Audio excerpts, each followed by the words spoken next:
jamais entendu, animé par Olivier Mathieu et Thomas Benzazan.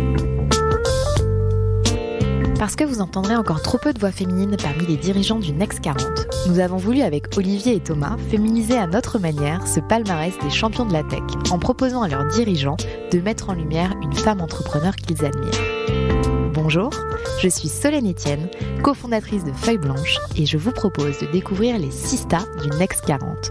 Une capsule clin d'œil au collectif du même nom porté par 2 femmes entrepreneurs, Céline Lazorte et Tatiana Jama. Dans le classement du FT 120 pour la 2e année consécutive, j'ai le plaisir d'accueillir aujourd'hui celle qui a mis très tôt les algorithmes au cœur de la recherche d'emploi, Stéphanie Delestre, cofondatrice de Capa. Bonjour Stéphanie. Bonjour. Alors Stéphanie, je précise que tu es également, je crois, au board de France Digital. Alors j'étais à la création avec Marie Eklund, Delphine, plein de filles d'ailleurs. Et aussi notre ami Olivier Mathieu. Oui, tout à fait. Qui co-anime avec Thomas le podcast 40 nuances de Next. Ouais. Et c'est d'ailleurs grâce à cette émission que nous parlons aujourd'hui, car tu as été choisie comme Sista par Bertrand Fleurose, le fondateur de City Scout, qui d'ailleurs te posera une question dans ce podcast un peu plus tard. Merci à Bertrand, à qui je pense très fort. Alors, on présente presque plus Capa, mais pour être sûr que tout le monde sache bien ce que c'est, je te propose l'exercice classique en start-up et en scale-up, qui est celle du pitch. Pitch, oh mon pitch. Pitch, oh mon pitch. Alors, si tu veux pitcher Capa, Stéphanie. Alors, Capa, c'est une start-up où notre mission, c'est de trouver du travail aux gens, et principalement aux cols bleus. Donc les cols bleus, c'est toutes les personnes non cadres, mais en fait, c'est celles qui font 90% de l'emploi en France, et c'est celles sans qui on ne mangerait pas, on ne pourrait pas faire nos courses, on ne serait pas soigné dans les hôpitaux et les cliniques. Donc Capa, c'est une start-up technologique où on développe des algorithmes pour mieux rapprocher les candidats des bonnes offres d'emploi qui leur correspondent. Et tout ça se fait de façon instantanée et automatique. Donc, en fait, au début, l'idée de Capa, c'était vraiment de trouver du travail aux personnes qui en étaient éloignées. Et puis, au fil du temps... ça a plutôt bien marché puisque on a créé Capa en 2011. Très rapidement, on a eu plusieurs milliers, dizaines de milliers, centaines de milliers, millions de Français qui se sont inscrits sur la plateforme. Et en 2016, on a décidé d'être plus concret, plus actif encore, et donc de digitaliser le marché de l'intérim. Et donc, aujourd'hui, Capa, c'est la plateforme qui a digitalisé tous les process de l'intérim et qui trouve de l'emploi à plusieurs milliers de personnes chaque mois dans toute la France, dans tous les secteurs. Et qu'est-ce qui manquait sur le marché quand vous êtes lancé ? Bien, en fait, il manquait des services dédiés à toutes ces personnes qui ne sont pas cadres ou cadres dirigeants, parce qu'à l'époque, on avait des services déjà Internet comme l'APEC, qui fonctionnait bien, qui apportait un bon service aux cadres, et puis les chasseurs de tête, qui eux aussi étaient au service des cadres. Mais en fait, à part Pôle emploi, il n'y avait quasiment rien au service des cols bleus. Et donc, on s'est dit, on va sauter plusieurs générations et on va directement utiliser toutes les nouvelles technologies qui sont à notre service pour devenir le chasseur de tête des cols bleus et leur apporter un service tellement unique et extraordinaire qu'ils vont l'utiliser rapidement. Et c'est ce qui s'est passé. Et au tout début, comment tu as fait pour que ces cols bleus, qui peut-être avaient plutôt l'habitude de l'agence d'intérim au coin de la rue, aillent sur la plateforme ? Qu'est-ce que j'ai fait au début ? J'ai fait une grosse erreur. Ah, ça c'est intéressant. J'ai fait une grosse erreur parce que je leur ai dit qu'ils pouvaient s'inscrire sur la plateforme sans CV. Ouais. Parce que à l'époque, je rentrais d'Allemagne où je travaillais, et donc je me suis inscrite à Pôle emploi parce qu'il fallait que je retrouve la sécurité sociale. Et là, j'écoutais les gens. Je suis allée 2-3 fois à Pôle emploi, Vitry-sur-Seine, et j'écoutais les gens. Et en fait, tous les gens qui étaient au Pôle emploi disaient « mais j'ai pas de CV », voilà. Et là, la réponse était « venez à l'atelier CV qui a lieu dans 3 mois ». Je me suis dit « mais le CV, c'est quand même un blocage pour trouver un emploi ». Et en fait, là, j'ai changé d'avis.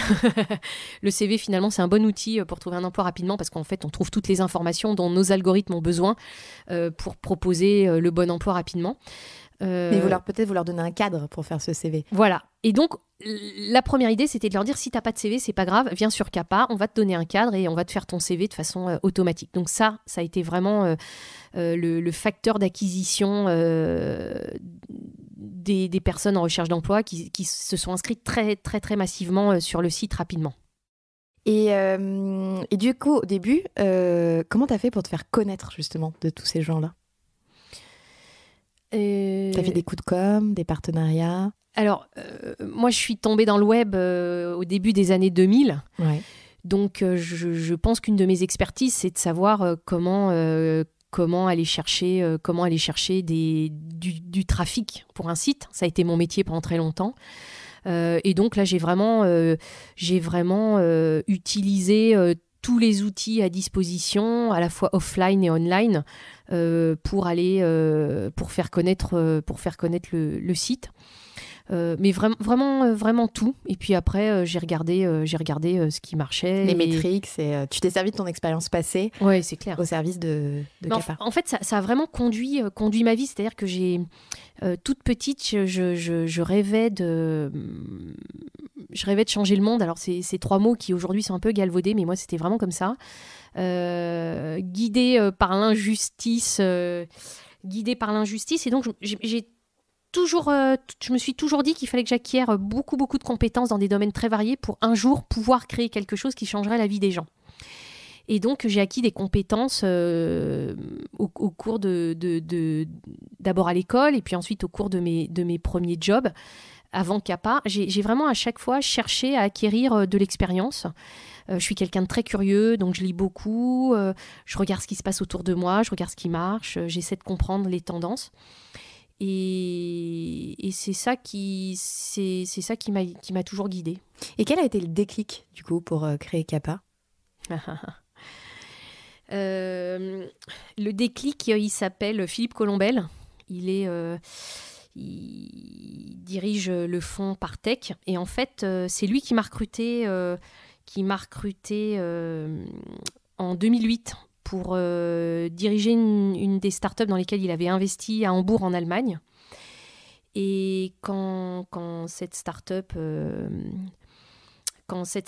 était en cours d'achat, je suis rentrée en France et j'ai échangé avec Philippe. Et Philippe m'a dit, tu sais Stéphanie, on n'a pas beaucoup de femmes entrepreneurs en France.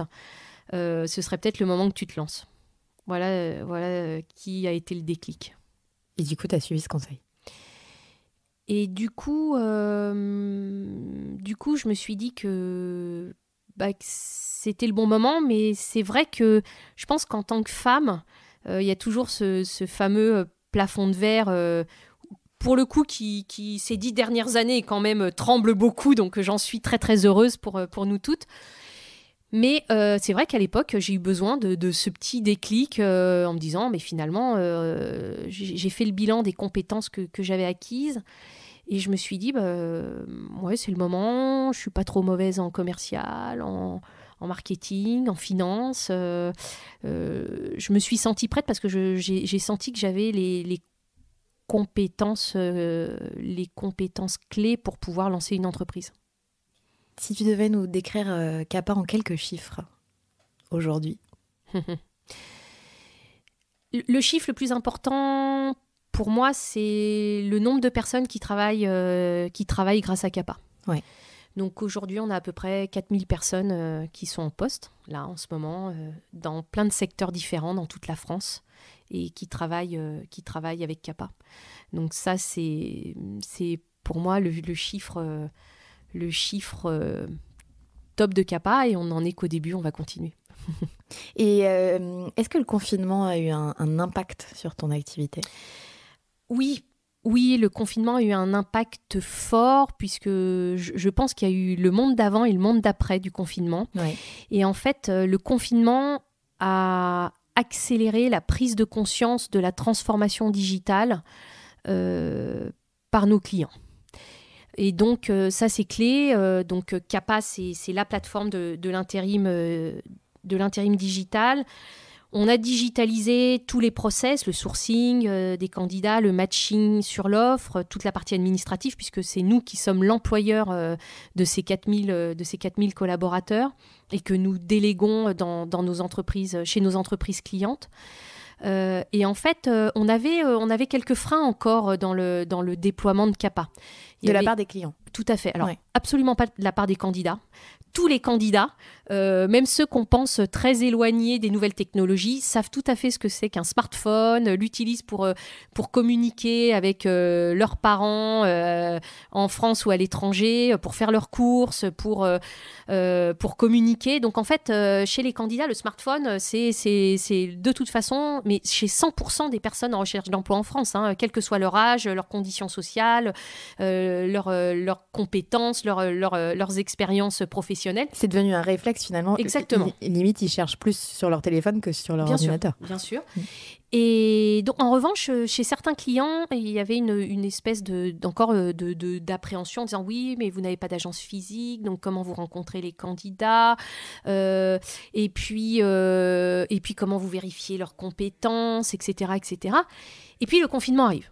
Et là, tout d'un coup, il y a des centaines d'entreprises en France qui avaient l'habitude de passer via des agences traditionnelles qui, tout d'un coup, personne ne leur a répondu pendant 24 heures, 48 heures, 72 heures, parce que les agences traditionnelles, il y en avait certaines qui n'avaient même pas d'ordinateur portable, ils avaient des ordinateurs fixes, etc., etc. Or, eux avaient des besoins pressants. Exactement. Et donc, là, il y a eu d'abord chez les clients vraiment qui ont l'habitude d'utiliser intérim, une prise de conscience et un basculement très, très fort. Mais aussi, de toute façon, dans la tête de tous les Français. Aujourd'hui, on ne vit pas comme on vivait il y a un an. Et maintenant, le digital est partout. Comment tu as financé le développement de CAPA ? C'est une bonne question. En fait, donc, avant de lancer CAPA, je travaillais pour des fonds d'investissement et je dirigeais pour eux une entreprise qui était basée à Hambourg, qui s'appelle Kype, et qui a été rachetée ensuite par le leader américain. Et ça aide d'avoir eu cette expérience Bien sûr. pour aller lever des fonds ? Alors, ça aide parce que d'abord, quand j'ai été recrutée par ces fonds d'investissement, j'ai découvert ce qu'était qu'un fonds d'investissement, leur mode de fonctionnement. J'ai découvert des hommes et des femmes qui travaillaient dans ces fonds d'investissement. Et donc, j'ai aussi découvert à quoi ça servait un fonds d'investissement dans le cadre d'une entreprise. Et quand j'ai rejoint Kype, d'abord, j'ai fait une levée de fonds pour cette entreprise. Et donc, j'ai découvert une grande partie des fonds d'investissement en Europe. Et je suis restée en contact avec eux.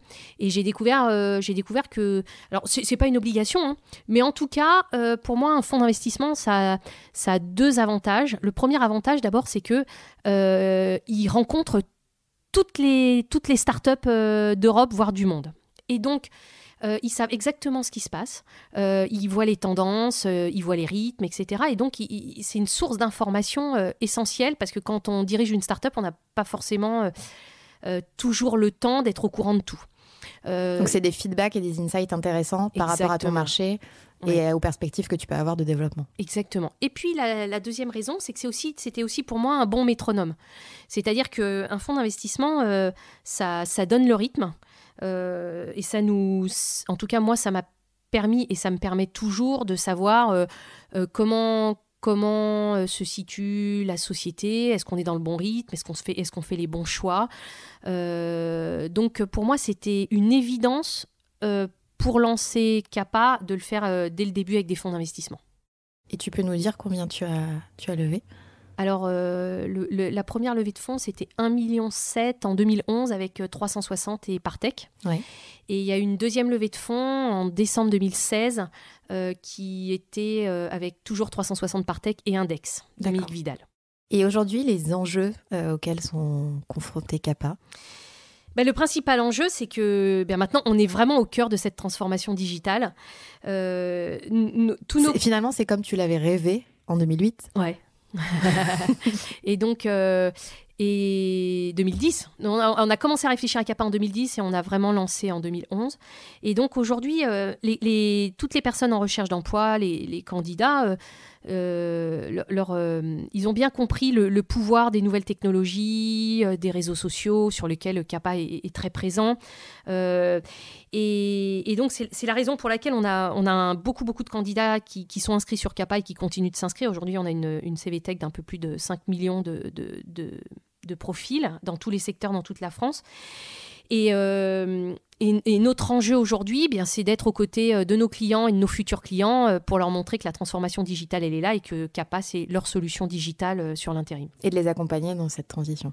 Oui, il y en a certains d'ailleurs qui nous le demandent de façon très active, en ayant des échanges sur des sujets RH avec eux. Puis il y en a d'autres, au contraire, ils ont compris que Kappa, c'était leur solution, innée, et donc ils décident juste de prendre Kappa, ils se disent, voilà, c'est notre solution digitale, et ça se fait de façon extrêmement rapide et directe. C'est vraiment en fonction des attentes des clients, des entreprises. De quoi tu es la plus fière dans cette aventure ? De quoi je suis la plus fière Ce dont je suis la plus fière, c'est l'équipe Kappa. C'est les hommes et les femmes qui travaillent chez Kappa. Tu as combien de collaborateurs aujourd'hui ? Aujourd'hui, un peu moins de 100. Ouais. Voilà. Donc c'est vraiment les hommes et les femmes qui font l'équipe Kappa. Mais j'ai envie de dire l'équipe Kappa au sens large, parce que nous, on a un peu moins de 100 collaborateurs en interne, mais on a des milliers d'intérimaires qui sont des collaborateurs Kappa, puisqu'ils ont un contrat de travail avec Kappa. Et donc, c'est ces milliers de personnes qui, aujourd'hui, travaillent Kappa pour nos clients.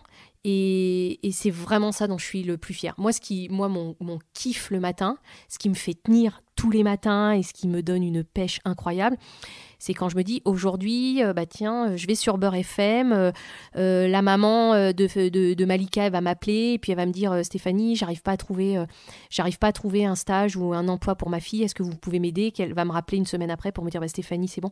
Voilà, moi ce qui me fait kiffer tous les matins, c'est de trouver du travail aux gens et que ce soit simple pour eux et tout ça dans un climat de bienveillance. Voilà. Parce que du coup, juste pour le préciser à nos auditeurs, tu as une rubrique régulière sur Beurre FM. Ouais. Tu peux nous en dire 2 mots ? Tous les mercredis, de 11h à midi, je co-anime avec Philippe Robichon, journaliste de Beurre FM, une émission qui s'appelle Les Petites Annonces de l'Emploi.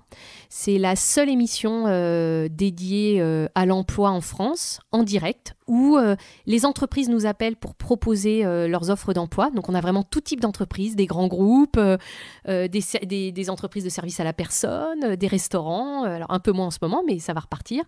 Et puis des familles, que ce soit le jeune qui cherche une alternance, la maman qui veut aider sa fille à trouver un emploi, le papa qui cherche un emploi en ce moment, qui aussi appelle pour qu'on échange sur leurs recherches. Moi, je suis là pour leur donner des conseils. En général, ils aiment bien, donc je pense que c'est des bons conseils. Mais vraiment, c'est un moment, une respiration où on se parle en confiance. Et où moi je suis vraiment à la disposition de tous les auditeurs et les auditrices pour répondre à leurs questions et leur montrer que finalement l'emploi, la recherche d'emploi peut être vécue comme une expérience douloureuse, mais qu'en fait quand on est ensemble et qu'on se soutient, ça va beaucoup mieux. Donc c'est une émission qui dure depuis des années, où on a vraiment des fidèles qui nous appellent. Et moi personnellement, c'est ma respiration parce que voilà, les gens sont tellement gentils, on est bienveillants, on s'échange sur des bons plans. Donc voilà, c'est un moment où on est bien ensemble. C'est un moment de partage et c'est aussi un moment qui fait sortir du pur écosystème start-up. Oui, alors, moi, ma vie, ça a toujours été... moi, je suis quelqu'un de très curieux, je viens de la banlieue, et donc, pour moi, c'est aussi une façon de rendre ce qu'on m'a donné. Et moi, ce qu'on m'a donné, c'est principalement ce que l'école de la République m'a apporté, l'école qui est gratuite. Et donc, je me suis toujours dit... je sais pas comment dire, il y a eu des... L'école a été là pendant très longtemps, et puis après j'ai eu la chance de rencontrer des gens qui m'ont accompagnée au fil de ma carrière, toujours en ce moment, et ça me permet pour moi c'est une façon de rendre ce que j'ai reçu, quoi, et c'est important. Justement, dans l'univers startup, on adore le terme écosystème. Tu nous as parlé tout à l'heure de cette rencontre avec ce fonds d'investissement. Il t'a aidé, toi, cet écosystème, pour développer Kappa ? Oui, beaucoup. Moi, en fait, ce qui s'est passé, c'est que je pars en Allemagne pour diriger une start-up en 2008. Je reviens en 2011. Et moi, quand je suis à Hambourg, je découvre justement un écosystème à Hambourg qui est super sympa, où les entrepreneurs se retrouvent le vendredi soir au Biergarten pour partager une bière, ou quand des startups vont pas bien, elles disent aux autres, écoute, là ça va pas bien en ce moment, je peux pas garder 5 collaborateurs, mais ils sont top, est-ce que toi tu pourrais pas les recruter, etc. Et voilà, et je rentre en France en 2011, et il n'y a rien de tout ça. Et là, je me retrouve seule. Et en fait, tout d'un coup, Marie Eklund propose le lancement de France Digital. Et là, je retrouve tout d'un coup, très rapidement, grâce à cette origine, grâce à la création de France Digital, ça y est, cet écosystème que moi j'avais découvert en Allemagne et qui se crée avec des entrepreneurs qui se retrouvent pour échanger des bons plans, aussi pour se soutenir, parce qu'on est souvent très très seuls, pour se soutenir, pour échanger sur les échecs et les succès, et pour aussi souffler à certains moments. Et c'est ça qui est génial, parce qu'en fait, quand on est entrepreneur, on vit quand même une vie, en tout cas selon moi, on vit souvent une vie qui est très, très unique et qui n'est pas commune. Et donc, on ne peut pas en parler à tout le monde parce que tout le monde ne peut pas forcément comprendre. Donc, le fait d'avoir cet écosystème et de pouvoir se comprendre en utilisant les mêmes mots, en vivant la même vie à certains moments, c'est un énorme soutien. Et pour moi, je trouve ça cool. De pouvoir compter comme ça sur l'écosystème. Et d'ailleurs, Bertrand en parlait dans son podcast en disant qu'il t'avait rencontré lors d'un dîner d'entrepreneurs et que pour lui, c'était aussi important de faire travailler l'écosystème. Ouais, exactement. Et ouais, c'est vraiment super important, super agréable. Voilà, encore une fois, c'est une bulle de confiance, de bienveillance.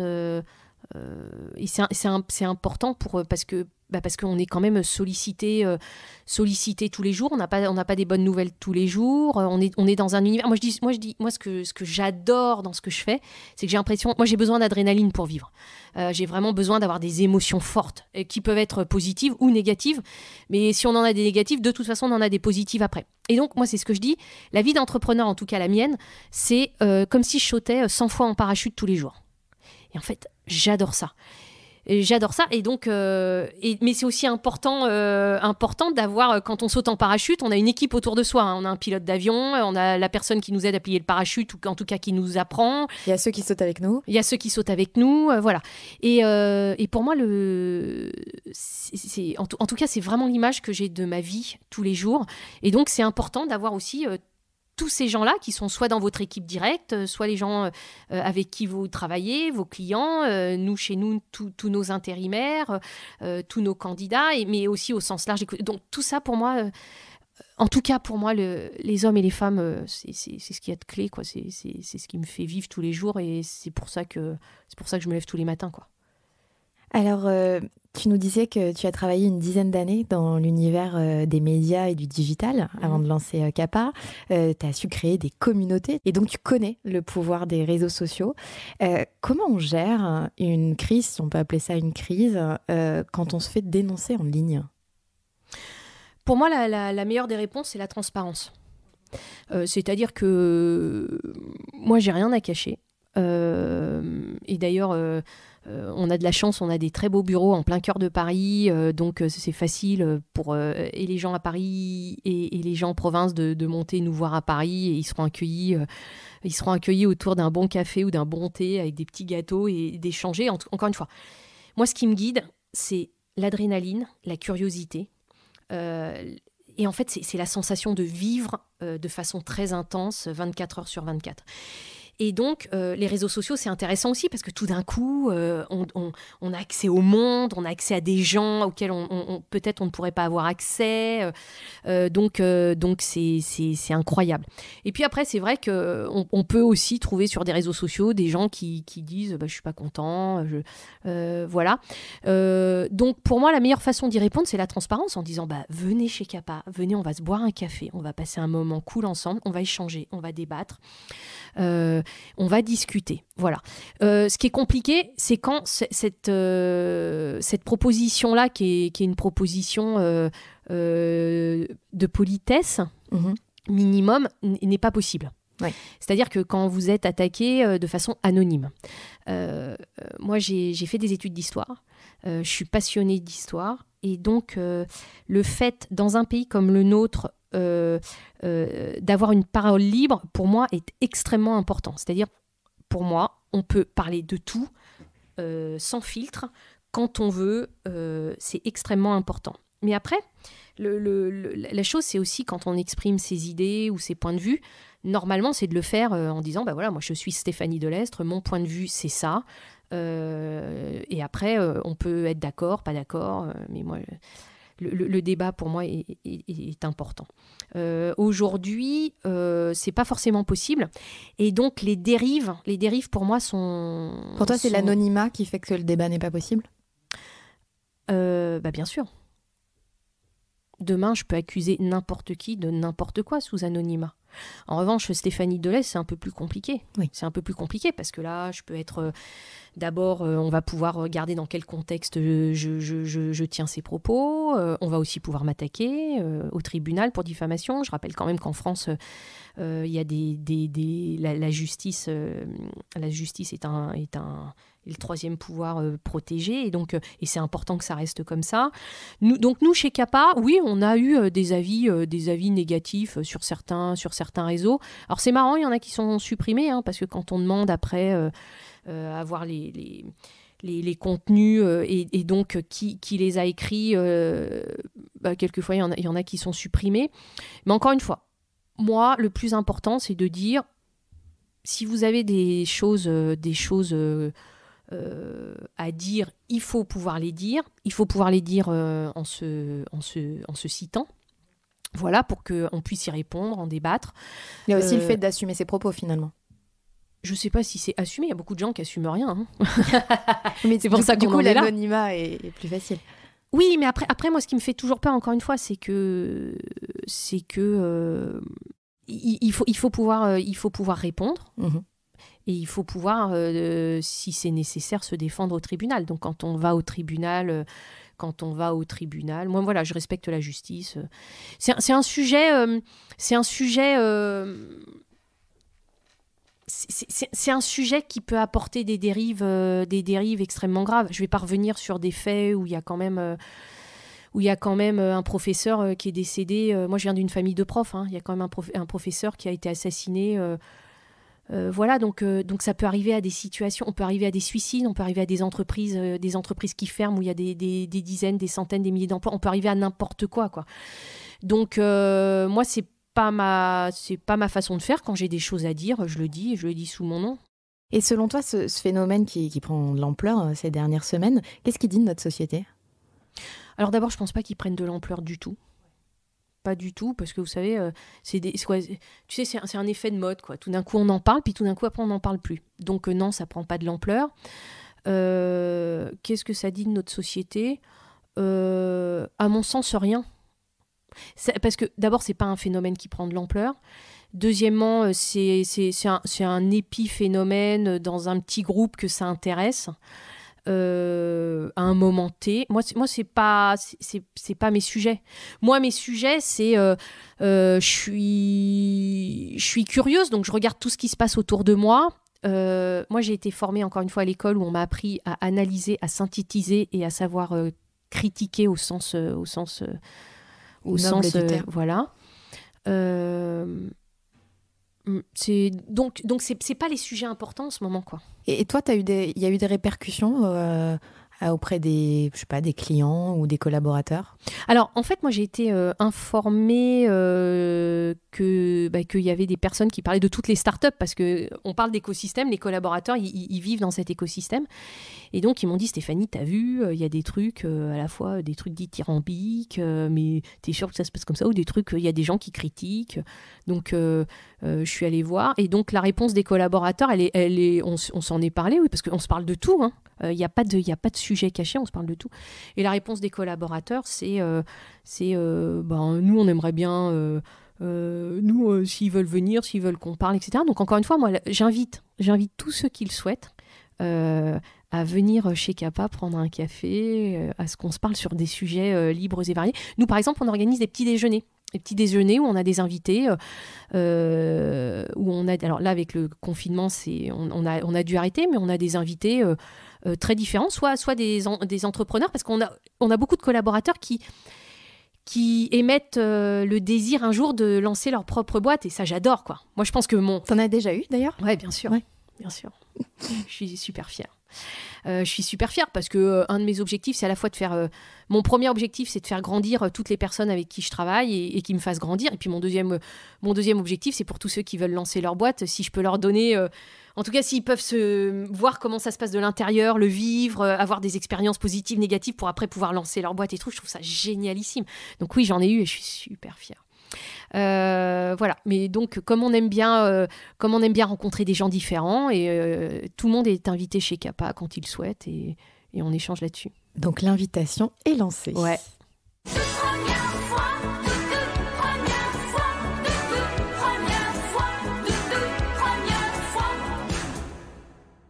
Stéphanie, quelquefois on dit que les cordonniers sont les plus mal chaussés. La toute première fois où tu t'es complètement plantée sur un recrutement? Je me souviens pas. Non, je me souviens pas.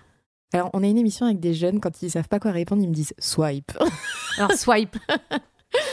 Alors, une autre toute première fois. La première fois que tu t'es retrouvée face à un invest. Ouais. Tu peux nous raconter? Un investisseur? Ouais.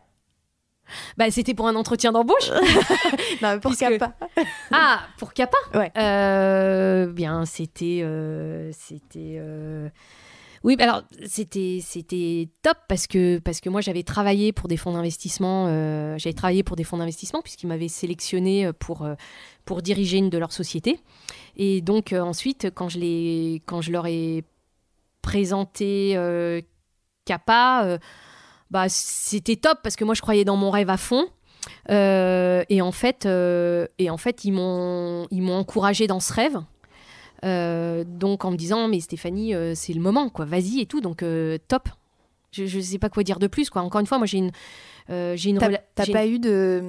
a eu deux sisters récemment qui étaient en phase de levée de fonds et qui en 2020 pour le coup ont ressenti encore des discriminations ou des questions particulières parce qu'elles étaient des femmes. Toi, t'as jamais connu ça? Jamais. Moi, au contraire, j'ai toujours été soutenue, écoutée, mais en tout cas, je n'ai jamais entendu ou senti la moindre différence parce que j'étais une femme entrepreneur. Voire même au contraire, plutôt un accueil très très ouvert en disant on n'a pas assez de femmes entrepreneurs, on en a besoin. Moi, j'ai plutôt senti des forts encouragements sur ce point-là. En revanche, après, sur la partie business, je pense que dans leur tête, qu'on soit une femme, un homme, vieux, jeune, voilà, ça n'a absolument aucun impact. Ce qui est important, c'est le projet, l'équipe. En tout cas, c'est vraiment ce que j'ai toujours ressenti. Top. Et ton premier client, tu t'en souviens? Chez Kappa? Oui, je m'en souviens. Mon premier client, en fait, c'était un Friends. Voilà, parce que quand on commence une boîte, on n'a pas un client, on n'a pas de produit, on n'a pas un collaborateur, on n'a rien. Moi, je m'en souviens, c'était dans une cuisine. Nous, c'était pas dans un garage qu'on a commencé à écrire les premières lignes de code de Kappa. C'était dans une cuisine. On n'a rien. Et donc, qu'est-ce qu'on fait là? On fait comme tout le monde, hein, quelle que soit notre carrière passée. Là, en plus, moi, je me lançais dans un domaine... j'arrivais d'Allemagne, donc j'avais rien en France. Voilà. Donc, ça a été un pote. Quel est le conseil qu'on t'a donné et que t'as jamais suivi? Et c'est peut-être tant mieux. Hein. Le conseil qu'on m'a donné et que j'ai jamais suivi. Ça y est.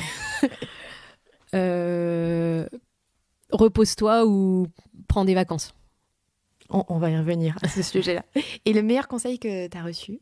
Le meilleur conseil que j'ai reçu, c'est celui de ma maman, qui est pas du tout entrepreneuse, qui a jamais été dans ce secteur-là et au contraire, qui a une vie plutôt difficile.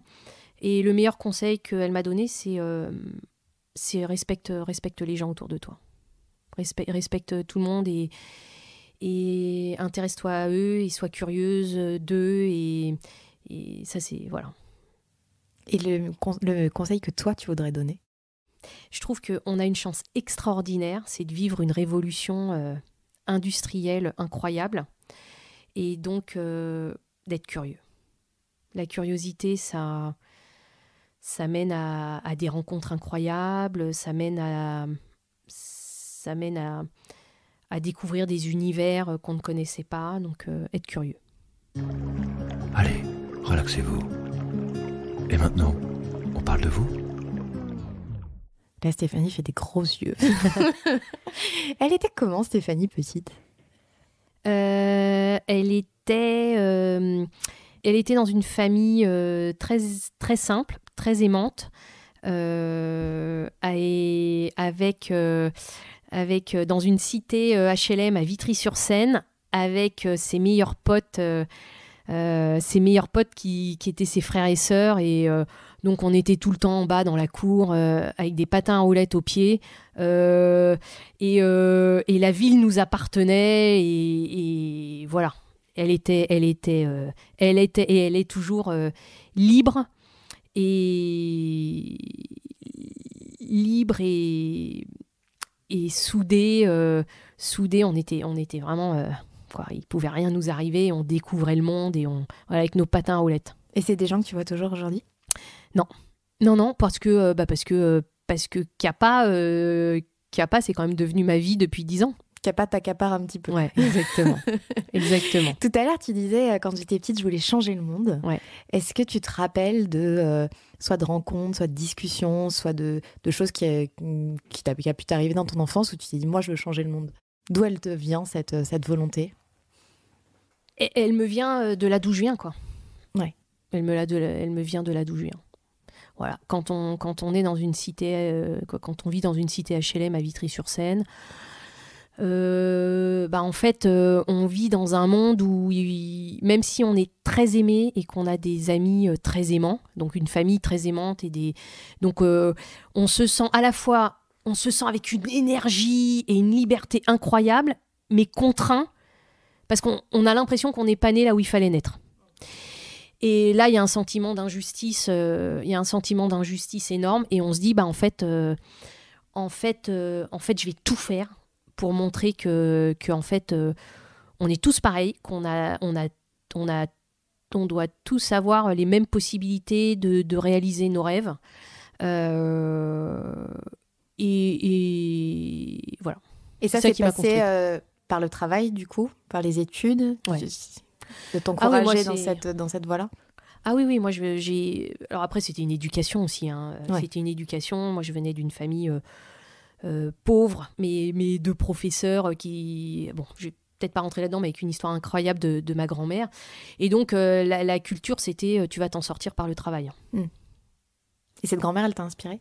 Ah oui, bien sûr. Moi, j'ai été inspirée par des femmes. J'ai été inspirée par mes 2 grand-mères, mes tantes et ma maman, donc vraiment par des femmes, parce que malheureusement j'ai perdu mon père très jeune, donc j'ai vraiment été entourée de femmes et j'ai été inspirée par des femmes très fortes qui s'en sont sorties toutes seules, par le travail, le respect, et donc j'ai été construite comme ça. Je sais pas si c'est bien ou c'est pas bien, j'ai pas choisi, hein, ouais. Mais c'était comme ça. Et en tout cas, c'est ce qui te donne ta force aussi aujourd'hui. Ah oui, je suis très fière de là d'où je viens. Je suis très fière de ce que je fais, mais je m'en donne les moyens. Quoi. J'ai toujours ces 2 valeurs qui me guident. Encore une fois, je ne sais pas si c'est bien ou si c'est pas bien, c'est comme ça. Et je me pose pas la question d'ailleurs. Tout à l'heure, tu disais qu'un des conseils qu'on te donne et que tu suis pas, c'est prends des vacances, repose-toi. Où est-ce que tu trouves de la ressource? Où est-ce que tu t'inspires et où est-ce que tu trouves de la ressource? reprendre des forces? Par exemple, là, juste avant qu'on commence cette interview, on a échangé avec toi et avec Thomas. C'était juste une petite bulle d'oxygène qui était très, très, très intéressante, très enrichissante, qui m'a fait du bien. Donc en fait, moi, je me ressource en ayant des bulles d'oxygène avec des gens comme vous et tous les gens que je rencontre qui, à chacun, dans toutes les discussions, m'apportent quelque chose de nouveau et j'adore ça. Donc c'est vraiment ma ressource. Encore une fois, la curiosité guide ma vie. J'adore rencontrer des gens, j'adore parler de sujets très variés et c'est vraiment ça mes bulles d'oxygène. Les rencontres. Ouais. Du coup, je pense que c'est le moment d'écouter la question de Bertrand. De Bertrand Fleurose. Moi, la question que j'ai envie de lui poser, c'est... ça, je n'ai pas préparé, mais j'ai envie de lui dire, mais pareil, la même question que celle que tu m'as posée en intro, c'est pourquoi tu cours, Stéphanie? D'abord, Bertrand, ça a été une jolie rencontre aussi avec toi. Donc, merci et merci pour cette question. Pourquoi je cours? Je cours parce que la vie est belle. Je cours parce que la vie est belle et pour moi, la vie, c'est de l'adrénaline avec donc des émotions très fortes, mais très différentes tous les jours et des rencontres. Donc, j'ai une soif de rencontres et d'apprendre. Et donc, ce qui me fait courir, c'est rencontrer encore à la fois des personnes que je connais bien et que j'adore revoir et échanger, rencontrer des nouvelles personnes et apprendre. C'est ça qui me fait courir. C'est une belle course en tout cas. Un beau projet de course. Est-ce qu'il y a d'autres projets que tu aurais aimé lancer? Ou que tu aimerais lancer d'ailleurs? Parce que la vie est longue. Alors en fait, certainement, mais je ne me pose pas la question en ce moment. Je vis un truc incroyable. J'ai vraiment l'impression de vivre quelque chose d'unique en ce moment avec Kappa. Parce que voilà, je suis chef d'entreprise, j'ai fondé quelque chose en partant de zéro. Aujourd'hui, je travaille avec plusieurs milliers de personnes partout en France, donc on fait partie d'une des plus grosses entreprises de France. C'est une énorme responsabilité. Il faut savoir qu'il y a très peu d'entreprises en France qui emploient plusieurs milliers de collaborateurs. Moi, c'était vraiment mon rêve, c'était de faire travailler des milliers de gens, de leur trouver de l'emploi avec des outils ultra simples, de leur apporter un service top pour qu'ils se sentent, qu'ils aient un outil top et simple pour trouver de l'emploi, donc dans un univers où ils se sentent en sécurité, en bienveillance, pour pas que ce soit anxiogène pour eux. On est en train de réussir ce pari. Donc vraiment, mon focus aujourd'hui, c'est de me dire, voilà, j'ai un outil qui est incroyable, une équipe qui est incroyable, je fais travailler plusieurs milliers de personnes et donc il y en a encore d'autres milliers à faire et je suis vraiment concentrée que là-dessus. Je me pose sur Kappa. Ouais. Oui, parce qu'à côté de ça, personnellement, je vis un rêve. Il n'est pas facile tous les jours, le rêve. On se prend des claques, on a des bonnes nouvelles, des mauvaises, etc. Mais encore une fois, c'est la vie du chef d'entreprise. Mais j'ai la chance de vivre la vie que je voulais, quoi. Et elle n'est pas facile, hein.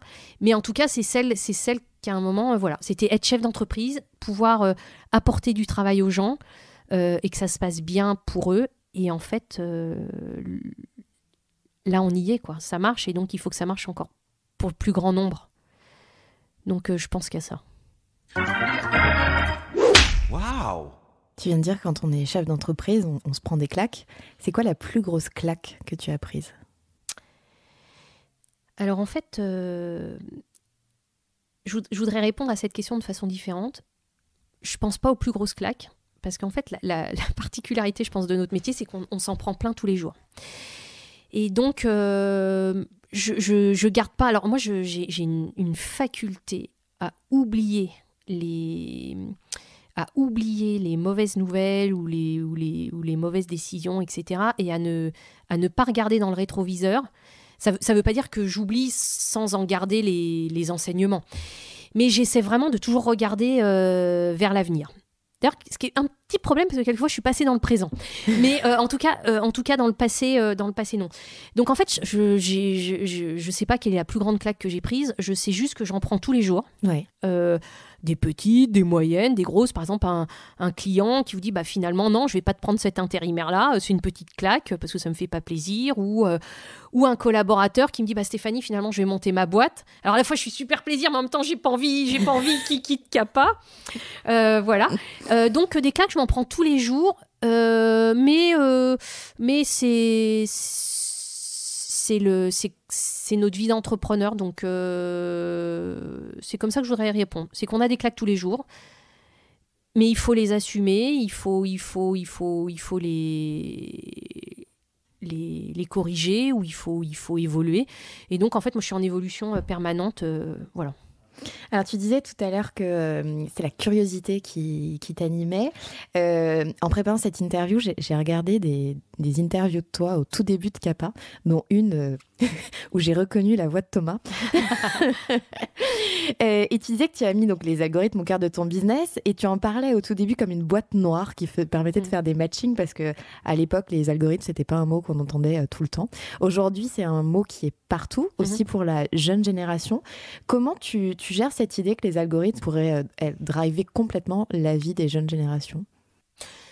Alors, d'abord, moi, je crois dans le futur. Et donc, je crois que les algorithmes sont à notre service. Après, il y a des institutions, il y a des experts comme des philosophes, des journalistes, des personnes, par exemple, je pense à des scientifiques de l'INRIA, du CNRS, de l'EHESS, etc., qui réfléchissent à comment, aux guidelines qui doivent nous entourer. Donc, moi, je suis d'une naturel très optimiste, très positif. Je pense que les algorithmes, au contraire, ça nous change la vie, ça nous simplifie la vie. Nous, c'est ce qu'on démontre tous les jours chez Kappa. Chez Kappa, tu t'inscris, tu télécharges l'app Kappa, tu prends une photo de ton CV, et 2 minutes après, tu as des offres d'emploi qui te sont proposées. Tu cliques OK et tu peux commencer à bosser dans les 10 minutes, quoi. C'était impossible il y a 10 ans, parce qu'il y a 10 ans, on a été les premiers à commencer à utiliser les algorithmes à grande échelle pour rapprocher les candidats des bonnes offres d'emploi. Et effectivement, c'est galvaudé aujourd'hui, mais moi j'ai une énorme confiance dans la jeunesse, quoi. J'adore échanger avec eux, j'adore regarder comment ils analysent les choses. On a tous été jeunes. En fait, ce qui m'étonne avec l'âge moi qui passe, c'est qu'en fait je me rends compte que ma mère me disait la même chose, ma grand-mère me disait la même chose. Donc il y a plein de choses qui évoluent, mais qui évoluent à notre service. Moi j'ai une énorme confiance dans la jeunesse qui a accès aujourd'hui à des choses incroyables juste avec son téléphone. Quand je vois leur énergie, leur vitalité dans ce qu'ils font, dans toutes les formes d'art, quand je vois les nouvelles boîtes qui se créent tous les jours, j'ai une telle confiance en nous que je vois absolument pas de biais. En tout cas, c'est un peu ce que nous disent les jeunes dans notre podcast Philosophie, où on leur demande leur avis. Et c'est vrai qu'on est assez scotché par tout ce qu'ils font avec le digital. Mais oui, non, mais c'est pour ça, moi, j'ai une confiance énorme. Et justement, j'ai un appétit quand je vois tout ce qu'ils font dans la musique, mais la musique et dans les stars. Tout ce qu'on vit aujourd'hui, quoi, je me perds un peu, mais ce qu'on vit aujourd'hui, c'est juste tellement incroyable. Et moi, je vois tous les aspects positifs. Et nous, en tout cas, à notre mesure, chez Kappa, c'est ce qu'on fait. On utilise les nouvelles technologies pour trouver de l'emploi à ceux qui avaient des difficultés ou pas, d'ailleurs, pour en trouver. Et ça marche super bien. Et voilà, quoi. Donc, après, voilà, on est bien... On est bien éduqués, on a accès à plein de choses auxquelles on n'avait pas forcément accès, et de plus en plus en plus. Et justement, le fait d'avoir accès au monde comme ça nous permet à nous tous de bien analyser les choses, d'avoir le bon sens critique. Donc, encore une fois, moi j'ai confiance et ça marche, quoi. La confiance, ça marche. La confiance, l'optimisme, la bienveillance. Ouais. Quelle est la question qu'on nous pose tout le temps et qui t'agace ?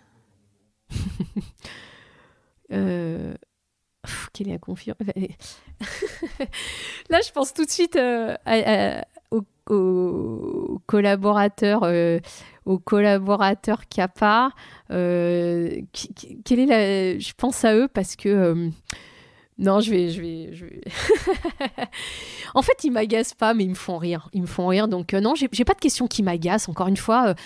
vous avez abordé le sujet tout à l'heure sur est-ce qu'on peut tout dire à partir du moment où c'est pas anonyme et donc c'est pas diffamant et c'est pas insultant et qu'on peut répondre, on peut me poser toutes les questions. Moi, j'ai pas de questions qui m'ennuient. Encore une fois, la question, ce que j'aime bien dans la question, c'est qu'elle ouvre le dialogue. Donc dans le fait que j'aime les rencontres et que je suis curieuse, moi, il y a aucune question qui me braque ou voilà.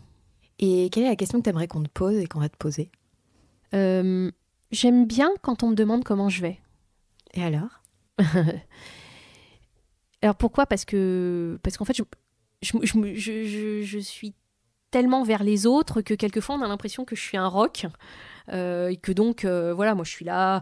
D'ailleurs même les collaborateurs me parlent de choses quelquefois très personnelles et tout parce qu'ils se disent Stéphanie, elle va écouter, elle va être de bons conseils, quoi. J'ai l'impression en tout cas. Et donc je vais super bien. Et je vais super bien en plus avec toi parce que je trouve quand même que tu as une faculté à mettre les gens à l'aise et à parler facilement de choses qui peuvent paraître tellement compliquées que voilà. C'est gentil. En tout cas, c'est un très bon moment aussi pour moi. Et ma toute dernière question, si toi, tu avais dû choisir une sista, une femme entrepreneur sur laquelle on mettrait un coup de projecteur, ce serait qui ? Alors, ce serait Anne-Laure Constanza, qui a fondé Envie de Fraise. Ça a été une jolie rencontre. En fait, il y a quelques années, on prend nos premiers bureaux au 104 rue d'Aboukir à Paris. Et puis, on était au 2e, elle était au 3e. On se croise dans l'escalier. Elle partait, on s'était jamais parlé. Hein. Je la connaissais, elle me connaissait comment dire, de ce qu'on avait fait, mais on s'était jamais parlé. On se croise dans l'escalier et je sais pas, il y a eu un clin d'œil et elle me dit tiens, salut Steph. Je dis salut Anne-Laure. Elle me dit tu vas bien? Je fais bah écoute, aujourd'hui pas trop. Elle me dit ah bah moi pareil. Et en fait, on se dit allez viens, on va déjeuner. Et en fait, depuis ce moment dans l'escalier, on s'en souvient toutes les deux. J'ai découvert d'abord une femme fondatrice très forte, avec une énergie incroyable, et une femme qui a su, selon moi, et c'est très personnel, mais très bien aussi gérer, lancer cette société incroyable, avec un parcours incroyable et qui a su aussi